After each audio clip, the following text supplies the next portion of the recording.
మనం బ్రేక్‌ఫాస్ట్‌లో ఇలాంటి చేంజెస్ చేయడం వల్ల వెయిట్ లాస్ నుంచి బయటపడొచ్చు. అలాగే మంచి ప్రోటీన్స్‌ని మన బాడీకి అందించొచ్చు తెలుసుకుందాము. ఇడ్లీకైతే తెల్ల ప్రాసెస్డ్ ఇడ్లీ రవ్వ వాడుతున్నాం మనం. అదే 2, 3 రోజులు ఫ్రిడ్జ్‌లో పెట్టుకొని తినడం. ఎక్కువ కార్బోహైడ్రేట్స్ తప్ప ఏమీ ఉండదు ప్రాసెస్ చేసిన ఇడ్లీ రవ్వల్లో అండ్ వైట్ పాలిష్డ్ రైస్‌లో.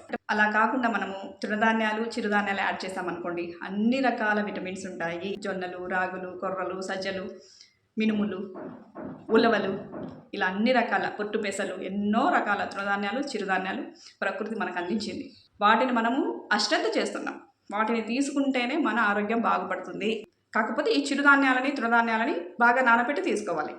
6 అవర్స్ ఆర్ 8 అవర్స్ అట్లీస్ట్ నానబెట్టి తీసుకోవాలి. మనకు డైజెస్టివ్ సిస్టమ్ కరెక్ట్‌గా ఉండాలంటే మంచి ఫైబర్ అందాలి.